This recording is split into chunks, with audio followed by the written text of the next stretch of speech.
Just another brother with another humble question. Just another brother with another humble question.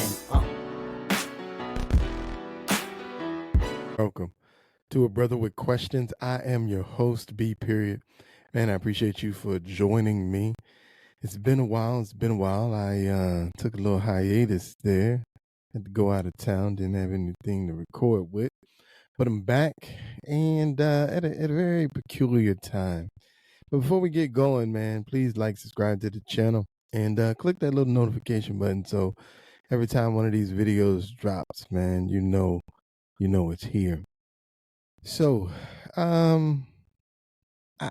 came to do today's show, and it's only one thing to talk about right now. There was an assassination is what we're being told, an attempt on former President Donald Trump's life at a rally in Pennsylvania. Everybody, I'd imagine, knows by now. Young man by the name of Thomas Crooks shot. I want to say the number was 5 shots at the rally for former President Trump in Pennsylvania. They say a little north of Pittsburgh. As a Steelers fan, that sounds very interesting, but how close they were to the city. But he took some 5 shots at the president.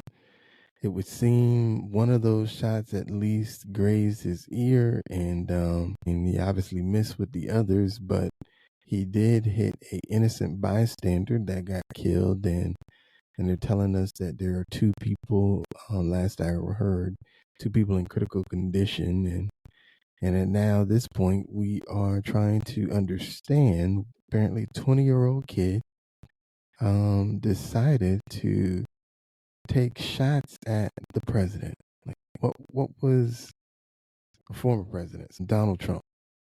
And so, I mean, again, a lot of things.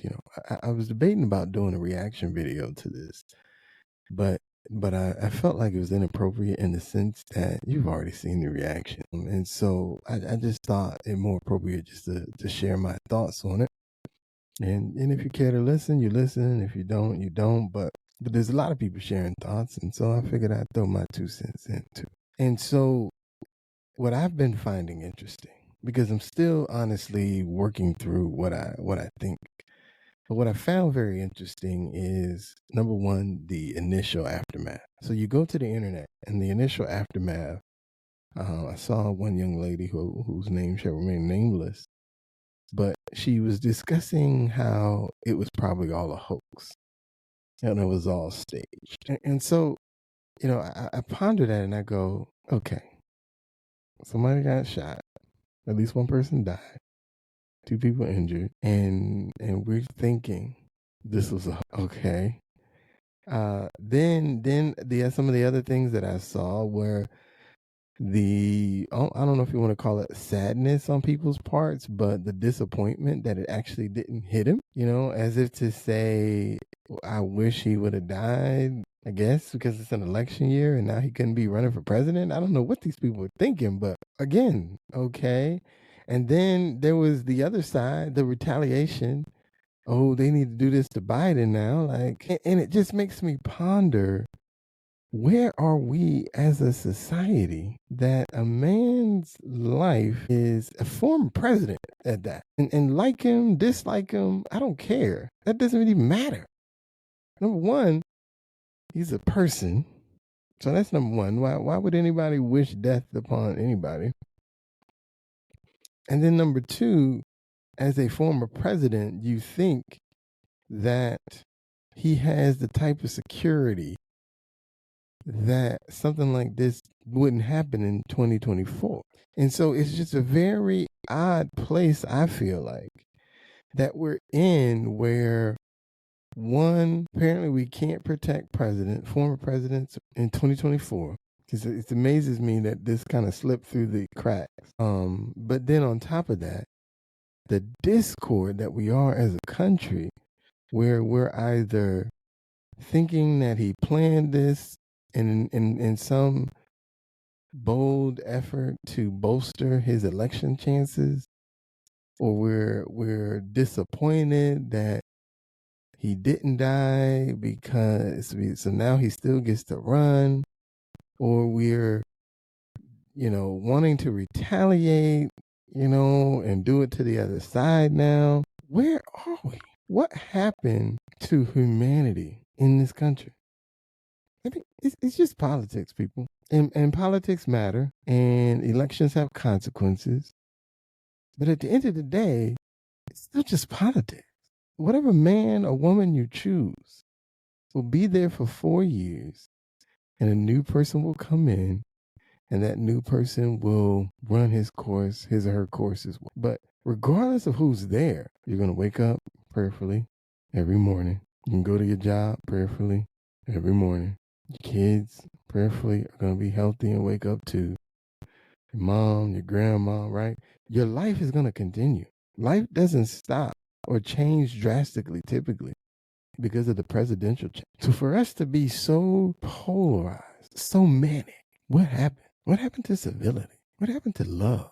Because in this moment, while there are some that are going to be pondering, because this is the 2024 news cycle where you need news 24/7, 88 days a week. I don't know. It seems like it's forever.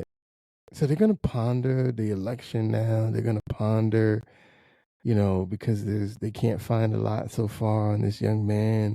We're going to hear all kinds of stories. But at the end of the day, a man's life was attempted on. Thankfully, he didn't die. Because regardless of whether you like him, nobody should be wishing death upon President Biden or Donald Trump or anybody else who's trying to run for office. Quite frankly, they are, whether you agree or disagree who's the best candidate, there's still people that have a right to live. There's still people who, in their case, I'm sure their mothers and fathers have already passed away, but there's still people who are mothers, who are fathers, who are grandfathers, right? Perhaps great grandfathers. I don't know. They're certainly old enough to probably be, but their uncles. There's people that are gonna miss them tremendously, regardless of whether or not you thought they were the best person for the country. And for that reason alone, we should be showing grace, love, humility in this moment, because it's never that serious. If you don't like his policies, don't vote for him. And if you don't want him to win, get enough people around you rallied up enough that y'all go out and vote, and hopefully it goes the way you want. But the idea that anybody would be celebrating, or I don't know, I just think it's sick to think that the man is so demented he would stage an assassination. Like, I get that you don't like him, but are you kidding me? So in this moment, because I'm going to close, in this moment, I hope we can reflect on who we are as a people before we get to the election. That who are we? That we all can't just take a moment and pray for civility, pray for love, because this is a moment. This election is a moment, and this election too shall pass. And regardless of who wins in November, they'll get 4 years, and somebody else will show up. Death is not the solution. And on that note, I'm B. Period, and I'm out.